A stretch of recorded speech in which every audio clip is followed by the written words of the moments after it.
So there's a lot of videos out there, my channel included, that kind of teach that to get better at photography, you should shoot more. And going out there and practicing is a good thing, but of course, too much of a good thing can be bad. So there's one thing that most YouTubers, most photographers don't preach, and that is to actually look into investing in photo books. So Eyeshot was kind enough to send me a couple of their photo books, one of them being a monograph, which is a hard-covered photo book that features many photographs from one photographer, and they sent a magazine which features a variety of photographers. The monograph comes in two different versions, a white edition and a black edition. The latter is a little bit more exclusive and more expensive because it includes a never before seen print of the photographer featured in the book.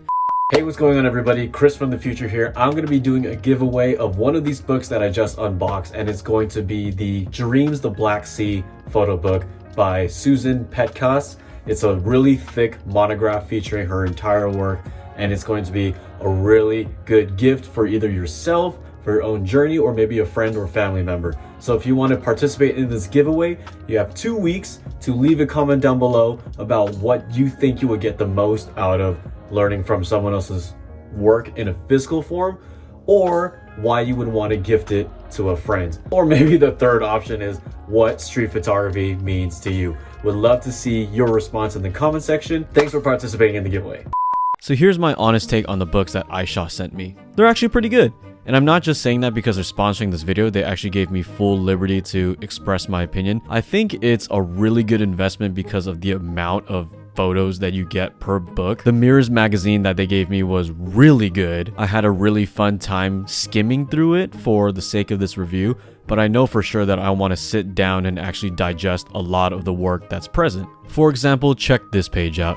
Look at the beautiful color coordination and the motif between these two photos. On one side, you get a really nice, partly cloudy canvas as a background with a old lady in a red swimsuit. And then on the opposite side, you get the same type of color coordination, but a completely different mood.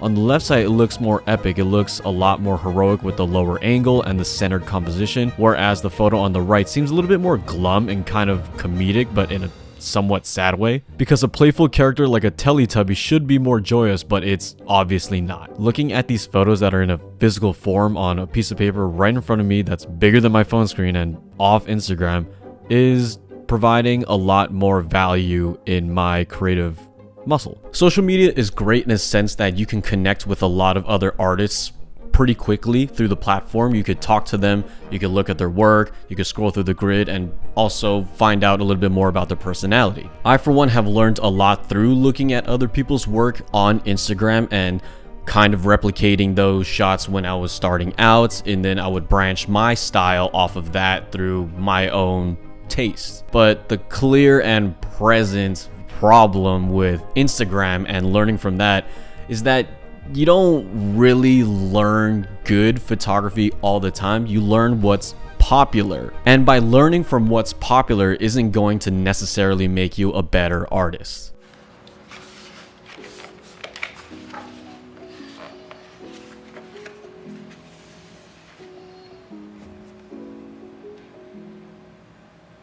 So the greatest thing about photo books is that you can learn from photographers that you admire or photographers that you have never even heard of, and being able to touch a page that contains a photo that was meticulously selected, curated, and designed is very educational in a sense that you are able to sit down with the photo and actually look a little closer instead of just doing this whole like gesture of pinching and zooming. So yeah, this video is sponsored by Eyeshot, and they are an independent publisher based out in Italy that solely focuses on street photography.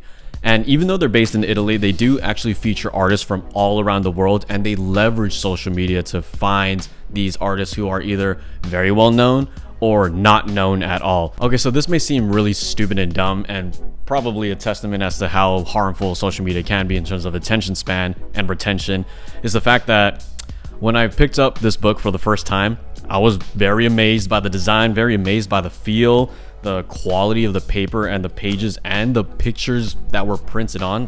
Detailed colors are so amazing. I caught myself looking at these photos and flipping through the pages way too quickly. It shows that me being on Instagram and social media too often and too long. It has made my attention span a lot shorter, and I feel like that's not good when I'm going through a photo book, because I should be studying it like I studied a textbook back in college or back in high school. I'm supposed to be trying to become a smarter photographer, and trying to understand a photo or a body of work in a matter of split seconds is not good. Like, for example, with these two photos in Susan Petcas's book, if I saw these two photos on Instagram in a gallery post, I would only see them one at a time.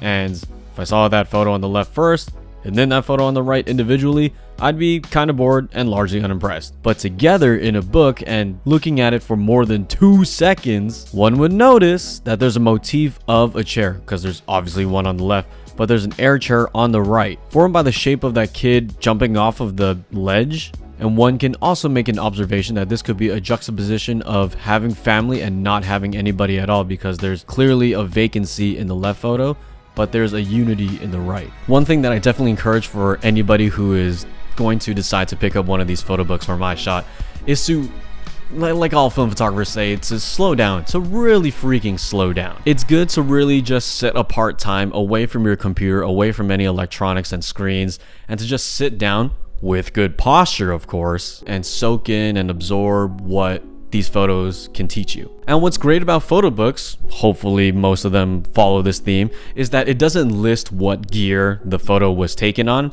It doesn't matter if it was taken on film or digital, a Fujifilm or a Leica. It doesn't matter. And on Instagram, most artists hashtag the gear that they're using, because one, it kind of drives engagement, and two, I think it's like a form of a flex, or kind of like just telling you what possessions the photographer may have. For these photos, the most that it would show you is the location, the title, and maybe the Instagram social media handle of said artist. And I think that's great for showing off artists that we don't even know. And these mega talented people just fall off to the wayside, and that's really unfortunate. But these books are the window, I almost said mirror, the window into the talent that exists in the world beyond an algorithm. Thank you guys so much for watching this video. Hopefully you guys enjoyed looking through some pages and some photos with me. Hopefully it has inspired you to start looking for photo books yourself. Make sure you subscribe, like, comment down below about what you thought about this topic, and I will see you in that next video. Peace.